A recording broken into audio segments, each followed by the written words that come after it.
bismillahi rahmaani rahim salaamun minallahi aleykum wa rahmatuhu wa barakatuhu yéen mbokki julli rawatina mbokki taalibe yi ci réew mi ak bitim réew ndigal ba woon Cheikh Ahmadou Mountakha Mbacké xalifa général kullu murid yàlla na fi yàgg lool taadu gu wér wàcc ci taalibeem bi Serigne Ahmadou Mbacké yu fay muy jëriñam fii ci Ndakaaru ak li ko wër di ko bëgg Serigne Touba Seexul Xadim ak njabootam kennal ko wormaal ko mu jaral ko itam lu ne ndigal li mooy lan dundal guddi gi Yonent bi alayhi salaatu wasalaam fii ci Masalikul Jinaan ci Dakar mu nar a doon dimanche le 15 septembre 2024 di guddi fukki fan ak ñaar ci rabiul awal mu di ko ànd ak mbooleem représentant yi rawatina daayira yi ak kuréelu Masalikul Jinaan mooy jëy sun bi nga xamante ni ñëpp xam nañ seen taxawaay danañu ko dundal ci alquranul karim waaye ci xasida ci bernde ci waxtaane alayhi salaatu wasalaam ak i boroomi xam-xam yi ñu ràññee guddi gi nag mooy lalatu mawlidi nabi ñëpp xam nañ Sëriñ Tuubaa Seexul Xadim ci teel a màggal guddi gi muy ahiyatu mawlidan nabi min assasi waxaadini fawqal munafital sasi ki jox léppam alayhi salaatu wasalaam loxoo dara niyaati wa ilmi wa xidmati wa ruuxi wa jismani wa kulli bila sugli bokkut ak demi wa ahli wa awlaadi jiital na léppam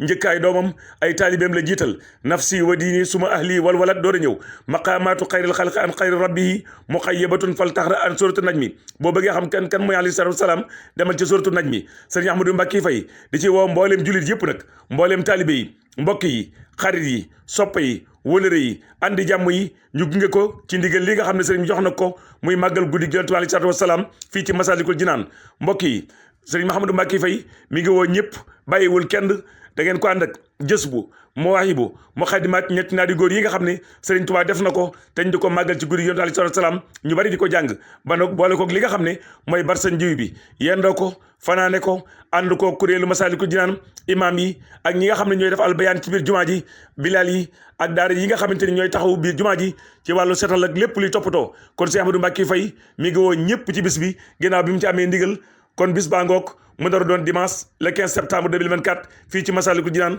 wasalaamu aleykum wa rahmatullahi wa barakatuhu